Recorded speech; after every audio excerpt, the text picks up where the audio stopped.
Working for Nickelodeon is the ultimate dream for many child actors. Well, they get in and realize it's not all the fame and glamour. So, what has Jennette and Ariana said about their Nickelodeon experience? And why are fans angry at Dan Schneider? Welcome back to CelebriTea. We will spill the tea about the latest celebrity news and rumors. Jennette McCurdy recently released a bombshell tell-all, "I'm Glad My Mom Died," where she opened up about her troubled relationship with her mom and disturbing experiences she had as a young actress. She also admitted in the book that she didn't get along with Ariana Grande while filming the short-lived sitcom Sam and Cat, a spin-off of the hit show Victorious, where they starred alongside Victoria Justice and Liz Gillies. For those who weren't aware, Jennette McCurdy is a former Nickelodeon actress who started her acting career on Mad TV in 2000 at the age of 8. She started as an extra, then graduated to work at commercials and guest star roles on shows like Malcolm in the Middle and CIS. In 2007, at 15, she was cast in a supporting role in the Nickelodeon's kids sitcom iCarly. Sadly, despite incredible viewership, the show came to an abrupt end. Unsurprisingly, due to her outstanding performances in her previous shows and iCarly, Jennette got her own spin-off show, Sam and Cat, where she co-starred with Ariana Grande, who was from another successful show that came to an abrupt ending. Unfortunately, after just one season of airing Sam and Cat, the show was canceled. Rumors flew about McCurdy-Grande feud and tension on set. TMZ reported that McCurdy was angry that she and Ariana were treated unequally, and that Ariana was receiving a larger salary. However, Jennette emphatically denied she and Ariana were ever feuding, at least not seriously. During an interview with E! News, Jennette described the situation, saying, "I just feel that, Ariana and I were extremely close and very like-minded in a lot of different ways. And then, sort as the show dissolved, everybody wanted to find some sort of hidden meaning in our relationship. Some like drama. And I don't think we butted heads at times, but in a sisterly way. She knows me so well, and I know her so well that I think is unfortunate that things kind of misconstructed." It's nice as that is to hear, it doesn't feel very in line with how the two stars have behaved since the cancellation of their show. And according to fans, Nickelodeon was the reason behind their feud during the allegations that they were paying Ariana more than Jennette, even though they were putting in equal efforts. Speculations aside, after the announcement that the series was going on a production hiatus, Ariana took to Twitter to slam the unfair salary claims. She wrote, "I hate addressing rumors, and I hate gossip, but this is really bothering me. Jennette and I agreed up front that we will be treated equally on this show in all regards, as we should be, considering that we each work just as hard as the others in this show. The rumors circulating about our contracts and our salary is ridiculous and false. I don't know who is putting these idiotic quotes out there, but I thought I'd straighten it out to try to end this nonsense." During a March 2021 episode of Jennette's Empty Inside podcast, her explanation was strikingly different from Ariana's. Jennette looked back at her days on the network and revealed some not-so-fond memories that come to mind. She said, "I was a famous 19-year-old and making a bunch of money, and I felt like I had everything at my fingertips. But I was deeply unhappy and resented my life because I didn't like the projects that I was a part of."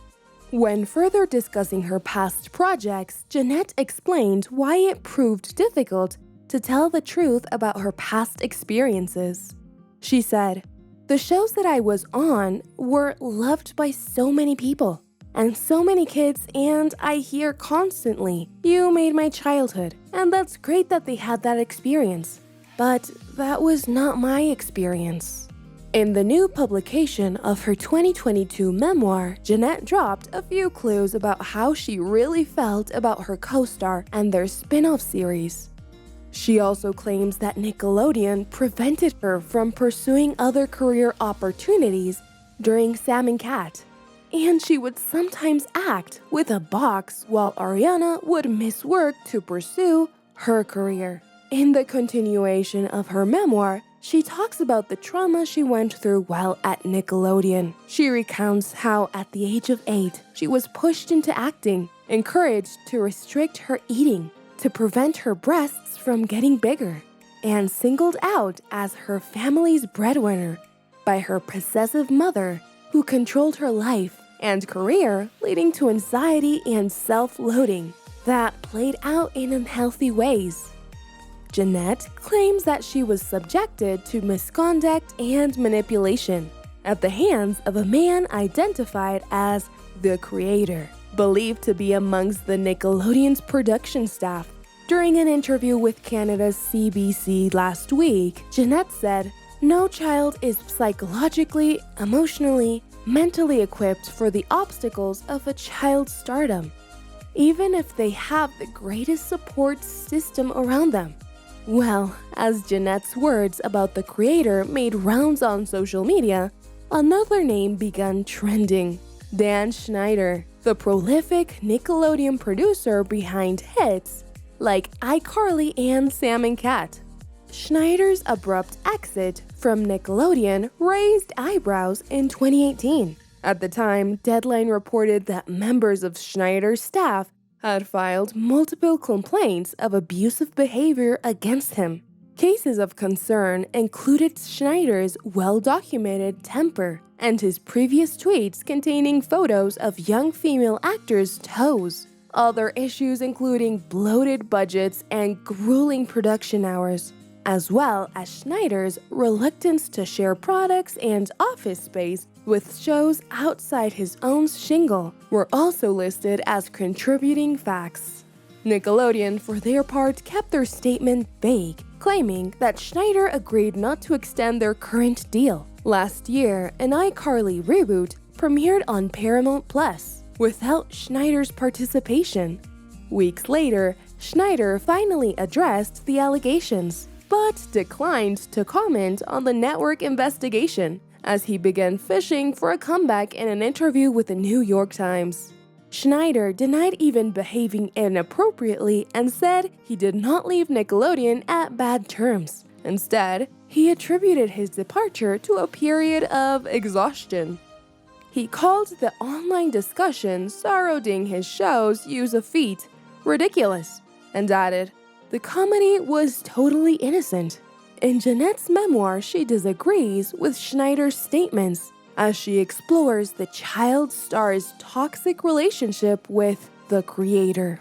She claims the child actors were pitted against each other and that the creator had inappropriate behaviors, including massaging her at work, photographing her in a bikini, yelled at while filming her first kiss, pressuring her to drink while underage, and offered money to not speak out. She wrote, "Nickelodeon is offering me $300,000 in hush money to not publicly talk about my experience on the show? This is a network made for children. Should they have some sort of moral compass?" She also added, "The creator is doing the things that I have heard from co-stars. He does this with every new star of a show that he's making. He takes you under his wing. You're his favorite." It's clear that Nickelodeon doesn't care about their actors' physical and mental well-being. Now we'd like to hear your thoughts. Do you think Jennette's experience while at Nickelodeon was fair? Is Schneider really telling the truth? Be sure to leave your thoughts in the comments below, and while you're down there, don't forget to hit the subscribe button and the bell icon so as to never miss any of our upcoming videos.